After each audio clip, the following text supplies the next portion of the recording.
Hi everyone, welcome to Conversion Conversations. This is Cameron. Before I get into the Siege 2 reveals that Wizards of the Coast has given to me, I wanted to take a quick 30 seconds and talk about a fundraiser I'm participating in. Us at Arbitrary Hero are taking part in the Extra Life 2019 campaign to raise money for Cincinnati Children's Hospital. If you go to Extra Life and check out Arbitrary Hero, you can donate there.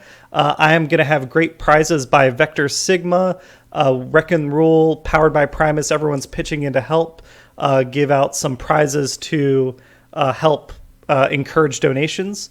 I'm going to have a larger announcement about that in a separate video, but want to do a quick plug if you want to check out and donate. Any amount is appreciated. Thank you very much.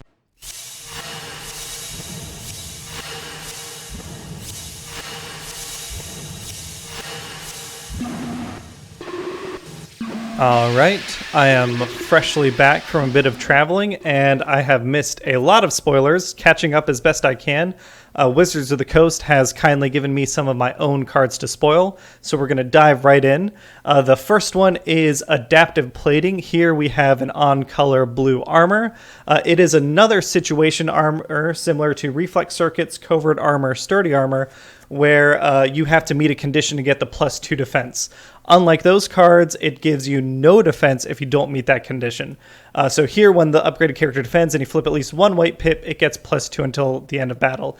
I was actually a bit surprised by this. I figured if we're not getting any +1 defense base, then the defensive potential might be higher. Right now, it feels kind of like a weaker version of those three cards because they have green pips and they're fetchable.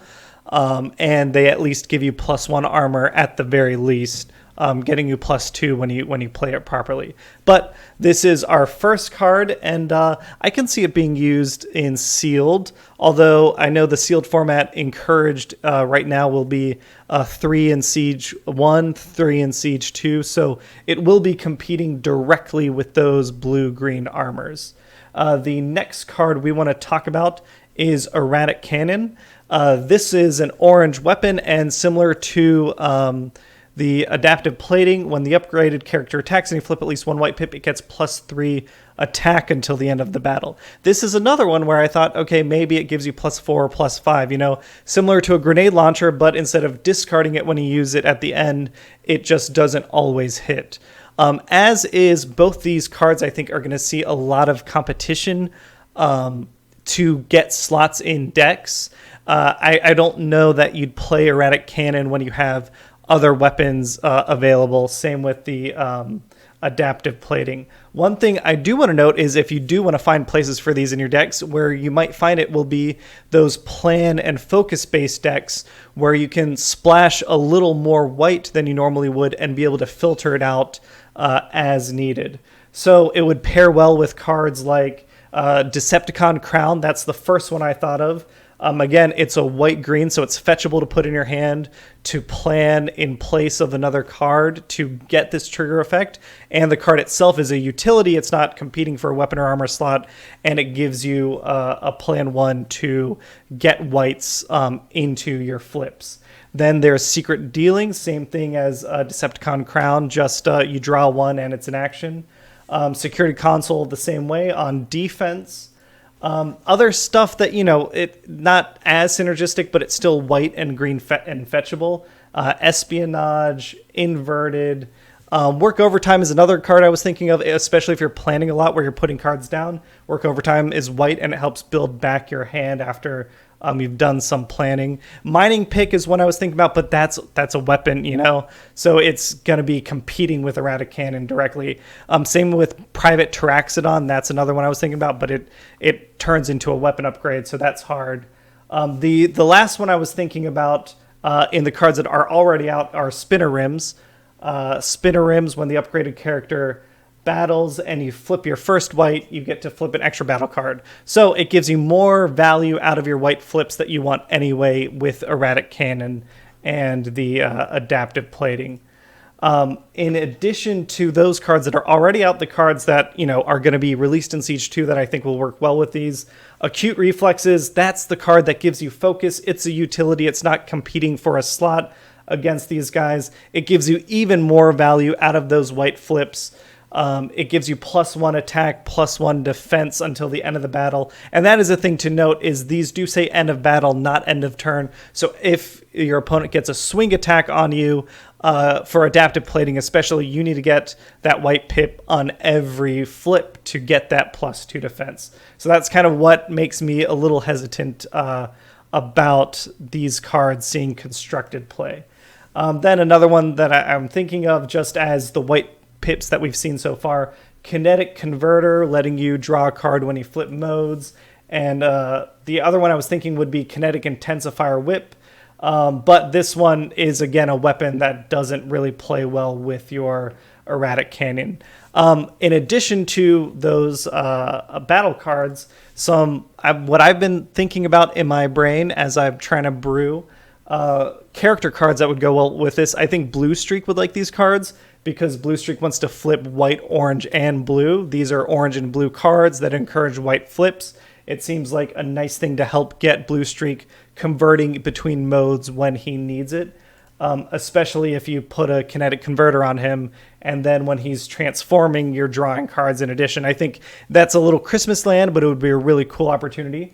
The next one I thought of would be Chromia, Wave 1 Chromia. And her lets you fetch white pips from your scrap pile. Let's say you're not pulling the white greens that you want to be able to plan. Fetch them from the scrap pile and plan them that way. And if you're flipping enough whites, you're drawing cards to refill your hand, which would be super nice. The last one, of course, is Mirage. Or the last of this set is Mirage. You're trying to get white pips anyway. If you flood your deck with white pips, he gets to untap, and he's hitting his +3/+2 on a regular basis.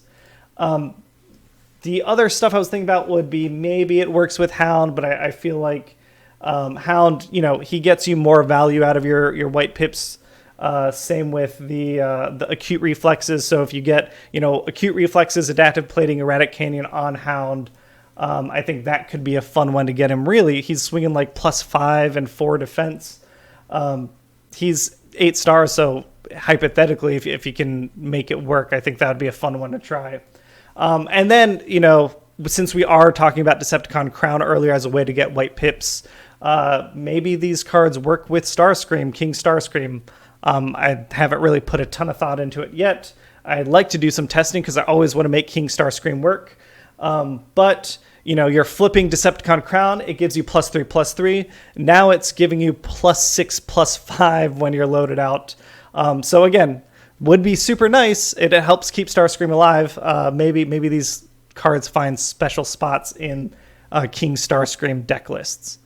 Besides these two cards, the other card I was asked to reveal is a character card.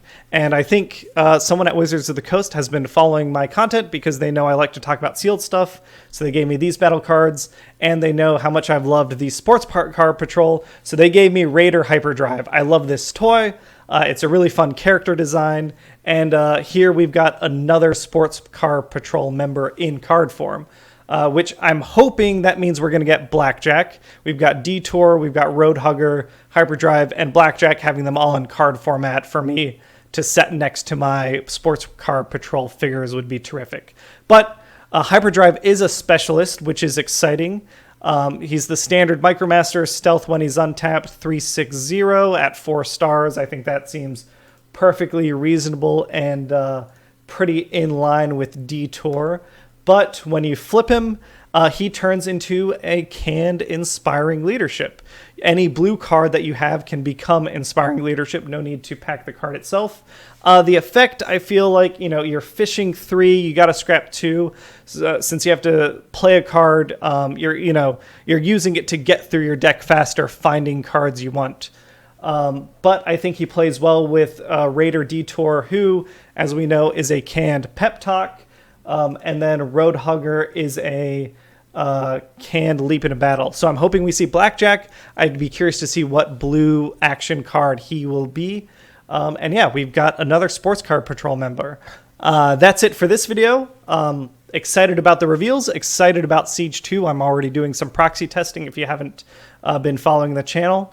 And other than that, I can't wait to see you all at Energon Invitational in December. See you guys there. Have a great one.